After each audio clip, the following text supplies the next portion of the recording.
I'm about to show you how you can make $25,000 in 30 minutes at the courthouse. If you don't know me, I'm your boy SPG. I'm a Christian artist, encourager. But what you don't know, you probably don't know, is that I wholesale real estate. My wife and I run a wholesale real estate business. That's how the Lord sustains us when we're not doing music, when we're not doing ministry. I say ministry while I say media. So I'm about to go in here and show y'all super easy way, and nobody does it. That's why they're so big a spreads. $25,000. We've done it multiple times, actually more than $25,000. So go with me as I go in there. I might have to be incognito, so y'all just bear with me.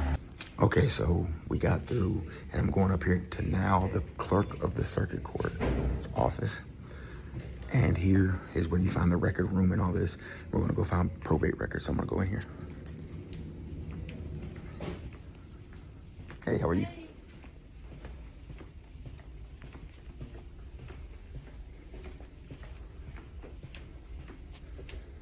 So we are now in the record room, where so much money is just sitting. So again, forgive me for being so quiet. We are here in the record room. What you do is you can either go through all of these records, or you can go into the online database, which they have for free as well. And for the sake of the video, I'm gonna go ahead and turn the camera around so y'all can see what I see. So pretty much every courthouse has its own kind of different design, but it's all pretty much the same stuff. You're going to come in here, like I said, this is Martinsville City Circuit Court. You see covers, circuit, public search, land records. You're going to go on the covers. Like I said, everybody's is different, but it's pretty much the same. Once you get it down, you know what you're looking for, you can find it anywhere. Public search. You're going to go to wills and fiduciaries, if you can see that. You're not looking for deeds, land records, marriages. What you're looking for is probate records, meaning people who have passed away that have real estate here recently and have real estate that's passed down. They either have heirs or whatever the case may be. So you click on it. Then you're going to go in here and do a date. I usually do 3 months back. So you see they have records up till June 2nd. So we're going to go back to, let's see, May, June, let's see, March, April. We're going to go to March 2nd. March 2nd, 2026, we're going to search the last 3 months. And then what you want to do is you can search all of those, and you can be digging through them, because everyone doesn't have real estate, but we're looking for the ones with real estate. And specifically, I found a niche that's even better. People who have real estate that don't have wills. So you're going to search by instrument type. And then in Martinsville, it's called affidavit of intestacy. And intestacy means when somebody dies intestate, it means they died without a will and they have real estate. So you're going to click on this one. But again, yours might not say this. You don't even have to go into this to go deeper. You could have just go back out here and searched from there. Let me make this bigger for y'all. So like I said, I'm going to do affidavit of intestacy, and I'm going to search. And now we see we have all of these records. Let me see backwards. I'm going to go take you through one really quick. I'm going to show you what you need to get. So you're going to go through here.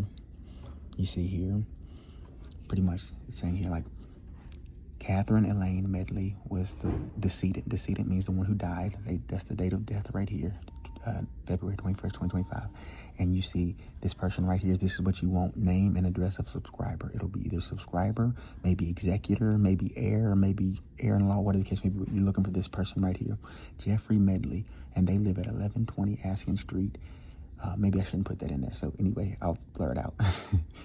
So anyway, it says they have an interest as heir, pretty much heir-in-law. And this is what you're looking for right here. The personal representative of the above named decedent who died intestate, meaning without a will, as to the real estate described herein, and who at the time of death was seized of real property in this jurisdiction, briefly described as 1120 Askin Street. So this is the property that they had. So this person who died owned this property, and this person is the one who this property goes to. And the reason why we're looking for these, hold on, let me turn it back around. And the whole reason why we're looking for these is because the person that inherited that property is one of probably 3 or 4 different people. Either they inherited a property that, number one, might be probably behind on taxes. If it's not, they're going to have to take on the taxes either way, whether it's back taxes or not. The heir probably already has a property. Number one, they're going to have to pay taxes on it. Number one, they might have to do repairs to it. Number one, they might be in a bind where they say, boom, I'd just be willing to sell it just to get some money. I inherited the property for free. Let me just sell this thing. That's why you're looking for them right here. Let me go take you back over here. So again, what you're looking for is, like I said, if you can bring your phone in, go ahead and take a picture of this page right here. You can print them off, but it's like 50 cents a page, especially if you got a bunch of them. It's best just to take a picture. Don't let everybody see you doing it. It's not illegal, but still, people ask questions that they don't know, and I just like to avoid conflict. So you take a picture of this. But if you cannot have your phone in the courthouse that you're at, then these are the things that you need to get. You write at the top of the list, probate list. You get a blank piece of paper, write probate list for XYZ County. You get the name of the decedent. You always got to get them. Then you get the name of the heir.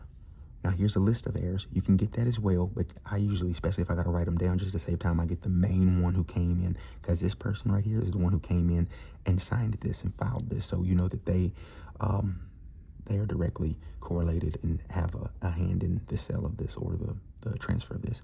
But all of these do as well, but this one took the time, so I'm going to reach out to them first because they're more apt to answer. So you get the name of the heir, you get the property. You've got to get the property. That's the most important thing. And then boom, that's pretty much it. You get a list of those, and then when we leave out of here, I'm going to go ahead and get this list, and then when I'm out here, when I'm done with it, like I said, once you're done with that one, you just go back.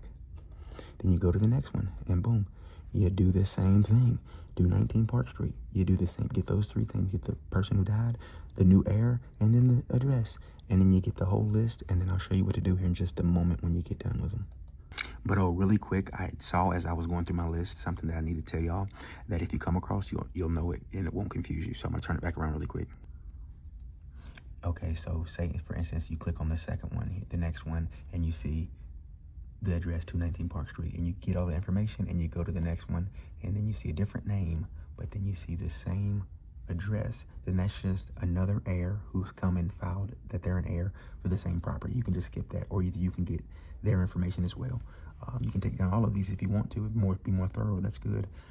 But I just wanted to clear that up in case you saw the same address. It's just simply the same property. It's only one property. You don't have to get them all. It's just another person who came and filed as an heir. It's another contact for you. All right, talk to you in a little bit. So what I'm doing here, I'm literally screen recording on my phone just to show you all the exact process. I'm going through each and every one of these, and I'm just snapping pictures. I'm literally snapping pictures, and you see I'm skipping quite a few because a lot of them are the same property.